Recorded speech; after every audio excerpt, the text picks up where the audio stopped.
Welcome. Today I'm going to show you how to put in your G6 sensor. Now, Dexcom recommends you only put these on your abdomen, and for children they also can put them on your upper butt area, but I use those for my infusion sets. So I prefer to actually use these when I can in my arms. Now, I rotate arms, so every 10 days I switch arms, and I try to not overuse any areas. That'll help reduce the scar tissue. First things first, grab your sensor. Make sure there isn't anything wrong with the packaging. Inspect it, look at the expiration date. This one expires in 2019 because things do happen. You're going to need alcohol or an alcohol swabs. I've got alcohol and a cotton ball here. And the first thing you're going to do is clean the back of the transmitter. This removes anything that can cause issues. So you make sure that's nice and clean. And you're going to let it dry.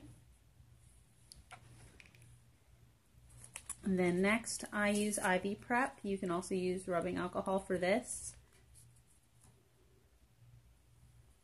And you find a place wherever you're going to apply it. Make sure there's enough fat.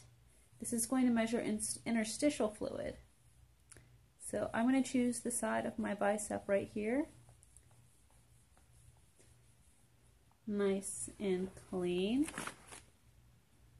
Other things that you might find handy are skin tack wipes. I'll put that on next. And then for once you're done applying everything, Unisolve is great for getting rid of the residue from the skin tack wipes. That's the excess around. Also, you can use rubbing alcohol for that as well. Now, while these things dry, I'm going to compare and contrast the different sensors. Let's get the Unisolve on.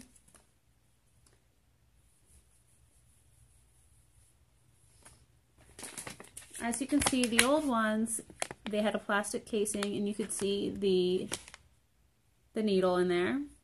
It was hard to apply one-handed.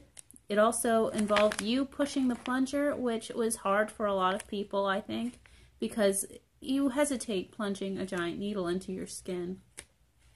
Another thing was these only lasted 7 days. A lot of us did use the restart. What else? I think the needle was a little bit longer on this. And once again, these are supposedly supposed to only be used on your abdomen, but a lot of us use them elsewhere. Now this, the G6, as you can see, the casing is opaque. You cannot see the needle. It also goes in, I believe, at 90 degrees instead of a 45-degree angle. You do not pinch up on the sides. You don't have to press hard. There's a lot of plastic waste, though, and a lot of us have thought about wondering if we could recycle it. I'm not sure because it's considered a biohazard. In order to put the sensor in, all you're going to do is press an orange button. Now, rumor is, well, actually it's not a rumor. I saw an article about this. They actually had to add a click to this because it was so painless, people weren't sure if the sensor was going in.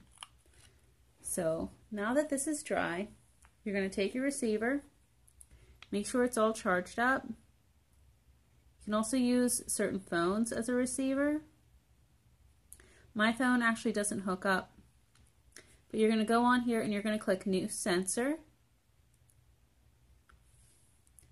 And it's going to ask for a sensor code. So you're going to enter the code. The codes are on the peel-off adhesive thing on the bottom here. So you're going to enter a code. It's a simple menu. I don't know if you can see that at all. There we go. So you're going to use the arrows to put in the code.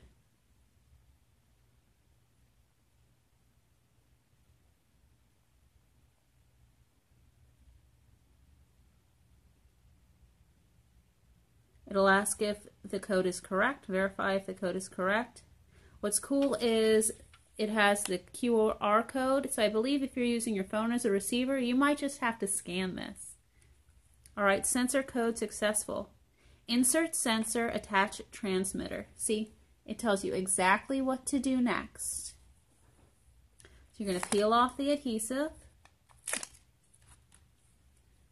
place it on your skin. Like I said, do not press down excessively or anything like that. Then what I do is I just peel that off and flick it off usually. There we go, little orange thing. And then you're just going to press the button and it'll automatically retract. Did you hear that? That was the click. And then just push it up. And then I have a little bit of blood. That's going to happen on occasion with any of these. But then you're just going to make sure you've got all it around the edges there, like that. It didn't hurt. Then you're going to snap this in. There's a little tab at the end. You're going to put that in first. And then click it in. I don't know if you heard that, but it clicked.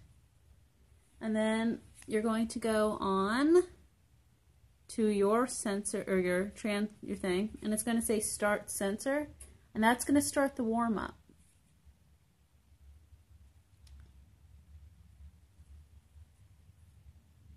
There you go. And then there you go. Now, if you get a lot of blood, you might have to change it out. I'm not going to lie, I might have a bleeder here. It does happen. We've all experienced that. So I'm going to go put a paper towel on this just in case and see if it works. If it doesn't work, then I'll have to change it out and I'll call Dexcom and they'll send me out a replacement. But that is as easy as 1, 2, 3, isn't it? So if you are nervous about using this, don't be. It's a very simple application. It doesn't hurt. And yeah, so if you're able to get the Dexcom and you've got diabetes, I recommend getting it because it's a very useful tool. Thank you for watching.